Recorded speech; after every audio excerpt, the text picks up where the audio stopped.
गौरी की शादी एक बड़े घर के लड़के यानी कि राजेश के साथ होती है।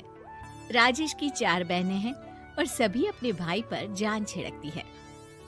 अरे पापा, ये राजेश के लिए कैसी छोटी सी हिट की लड़की ब्याह लाए आप? हम लोगों का भाई तो राजकुमार है, उसके लिए तो कोई राजकुमारी होनी चाहिए थी। गौरी को ननद की बात बुरी लगती है और वो रोने लगती है। अरे क्यों गला फाड़ रही है? क्या गलत बोल दिया मेरी बेटी ने? एकलौता बेटा है हमारा, समझी? वो तो तेरे ससुर हाँ कराए थे, वरना मैं तो ना करवाती तेरी शादी अपने हीरे जैसे बेटे से। ननदे सास को भरती और सास गौरी से लड़ती। ये क्या है? तुम्हारी बहनें और माँ आए दिन मुझे खरी खोटी सुनाती रहती है। क्यों नहीं बोलते उन लोगों को कुछ? अरे क्या बोलूं? अब उन लोगों का इकलौता भाई और बेटा होना तो वो लोग थोड़े इमोशनल है मुझे लेकर, समझा करो ना। और कौन सा वो लोग रोज आते हैं ससुराल से? माना एक साथ नहीं आती, लेकिन रोज कोई ना कोई तो खड़ा ही रहता है ना। खैर, जैसे तैसे कुछ साल गुजरते हैं। गौरी एक प्यारे से बेटी की माँ बनती है। सुनिए, हर बात पर ससुर जी से पैसा मांगना ठीक नहीं लगता। आप कोई काम क्यों नहीं करते हैं? काम तो मैंने कभी किया ही नहीं गौरी। पापा के पास इतना पैसा है कि मुझे जरूरत ही नहीं पड़ी। लेकिन कहते हैं ना, हर दिन एक सा नहीं होता। गौरी के ससुर की मृत्यु हो जाती है और घर में गरीबी छा जाती है। गौरी ननद को फोन करती है। दीदी, अब जीजा जी को बोलकर इन्हें कहीं नौकरी दिलवा दो ना। घर चलाना मुश्किल हो रहा है। माँ जी की भी तबीयत खराब रहती है। दवाई का खर्चा और मुन्ने की पढ़ाई का खर्चा काफी है। कुछ मदद मिल जाएगी दीदी। देखो गौरी, तुम तो जानती हो मेरे खुद के 3 बच्चे हैं, तो ये मत सोचना कि बात घुमा कर बोलोगी तो मैं कुछ मदद कर दूंगी। अब पति तुम्हारा है, सास तुम्हारी है, तो करना तो तुमको ही है ना। हम भी तो निभा रहे हैं। खैर, बोल दूंगी इनको। गौरी समझ जाती है। वो दूसरी ननद को फोन करती है, लेकिन वहाँ से भी उसे कुछ ऐसा ही जवाब मिलता है। अरे भाभी, हमारा भाई कैसे काम करेगा? वो तो राजकुमार है। बस आप जरा माँ का ख्याल रखो, उन्हें कोई तकलीफ मत होने देना। बाकी करते हैं बात आराम से। गौरी के सामने संकट आ जाता है कि वो कैसे अपना परिवार चलाए। ना पति काम करना चाहता है और ना ननदे मदद। फिर एक रोज गौरी की सहेली कहती है, गौरी, मैं ना एक फैक्ट्री में काम करती हूँ, तुम्हारी परेशानी समझ सकती हूँ। क्यों नहीं तुम भी मेरे साथ वहाँ काम करती? अरे लेकिन मुन्ना तो छोटा है ना। तो क्या हुआ, तेरी सास और पति तो घर पर ही हैं, वो लोग संभाल लेंगे। तू चल मेरे साथ। गौरी ने अब काम करना शुरू कर दिया था, लेकिन उसका सपना अपने बेटे को अच्छी शिक्षा देने का था।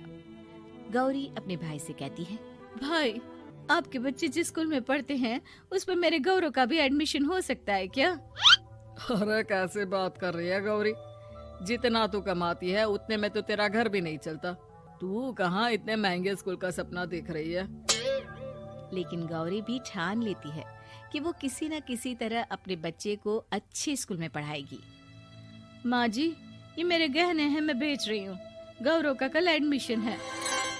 अरे वो तो ठीक है गौरी, लेकिन आगे की फीस कैसे मैनेज करेगी? और ज्यादा मेहनत कर लूंगी माँ। गौरव कुछ बन गया तो हम लोगों के सारे दुख दर्द दूर कर देगा। गौरी, हम लोगं ने तुझे गलत समझा, लेकिन तू ही थी जो ये घर लेकर चल रही है, वरना कब की अलग हो जाती। गौरी सास की ओर मुस्कुराकर देखती है। आप भी तो मेरा साथ दे रही हैं ना। अरे कभी खाने में अंडा या मुर्गा भी खिला दिया करो।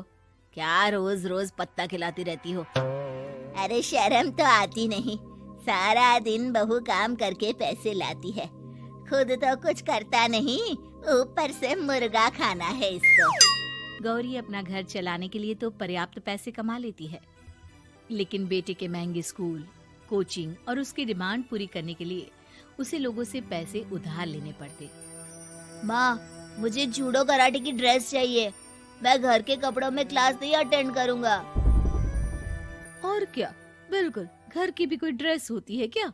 मैं कल ही ला दूंगी। हाँ बच्चा, तू बस मन लगाकर पढ़ाई किया कर। उसके जाने के बाद कहाँ से लाएगी पैसे ड्रेस के? माँ वो पास वाली चाची से कुछ पैसे उधार लूंगी। अरे सभी से तो उधार ले चुकी है तू।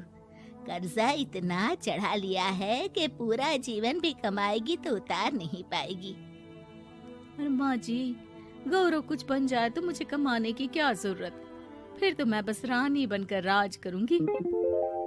एक दिन गौरव कहता है, माँ मेरी नौकरी लग गई है, वो भी अच्छे पैसों में। अब हम लोगों के बुरे और दुख के दिन जल्दी खत्म हो जाएंगे। गौरी की खुशी का ठिकाना नहीं होता। वो सास की फोटो के सामने हाथ जोड़ती है कि उसका पति उसे कहता है, देखा गौरी, तेरी तपस्या खत्म हुई। इतने सालों से जो तू फैक्ट्री में नौकरी कर रही है, अब तू आराम कर सकती है। अरे नहीं नहीं, अभी तो नौकरी लगी है, कुछ दिन कुछ पैसे कमा तो लेने दो। कुछ महीनों बाद गौरी की ननद गौरव के लिए रिश्ता लेकर आती है। अरे भाभी, वो मैं ना रिश्ता लेकर आई थी गौरव के लिए। सुना अच्छा कमा रहा है, क्यों? देखा मेरी बहन कितनी अच्छी है, कितना सोचती है हम लोगों के लिए। गौरी कुछ नहीं कहती, लेकिन उसका मन नहीं होता है कि वो बेटी की शादी इतनी जल्दी कर दे। हाँ वो तो ठीक है, लेकिन अभी कुछ कर्जा है जिसे उतारना है। तो क्या हो गया, शादी के बाद भी उतार लेगा। कम से कम एक लड़की आ जाएगी तो आराम रहेगा। गौरी लोगों के प्रेशर में आकर बेटे की शादी कर देती है और शादी के बाद एक दिन जब अपनी फैक्ट्री में जाती है, मैनेजर साहब, कैसे इस फैक्ट्री में 22 साल काम कर लिया पता ही नहीं चला। अब तो बेटा सेटल हो चुका है, नौकरी की जरूरत नहीं है। लेकिन आप सभी का शुक्रिया। गौरी बहन, बहुत मेहनत की तुमने जीवन में, अब भगवान कोई मुश्किल ना दे। गौरी घर आती है, लेकिन दरवाजे के बाहर से ही उसे बहू और बेटे की आवाज सुनाई देती है। क्या है, तुम्हारी माँ ने तो सोचा भी नहीं कि जो कर्जा वो ले रही है खुद की अय्याशी के लिए, वो हम लोग क्यों भरे? उनका कर्जा है वो देखे। हाँ लेकिन क्या करूं, माँ को छोड़कर रह भी तो नहीं सकता ना। अरे रह नहीं सकते तो क्या करोगी? पूरी जिंदगी उनका कर्जा चुकाते रहोगे? कल को हमारी भी फैमिली बढ़ेगी, कैसे मैनेज करेंगे? मैं नहीं जानती, साफ साफ बोल दो पैसे नहीं है फालतू के। जिसका कर्जा है वही निपटाए। गौरी बेटे बहू की बात सुनकर स्तब्ध रह जाती है और अंदर न आकर वहाँ से सीधे फैक्ट्री जाती है। मैनेजर साहब, मैं सोच रही थी कि इतनी जल्दी नौकरी नहीं छोड़नी चाहिए, जब तक हिम्मत है तो कर लेते हैं। वो मेरा इस्तीफा ना वापस कर दीजिए। ये बोलकर गौरी की आंख लाल हो जाती है। मैनेजर समझ जाता है कि गौरी की उम्मीद टूट चुकी है। वो उसके हाथ में इस्तीफा रखकर कहता है, कर्जा माँ का है तो माँ ही चुकाएगी। माँ का कर्जा आज तक क्या कोई चुका पाया है?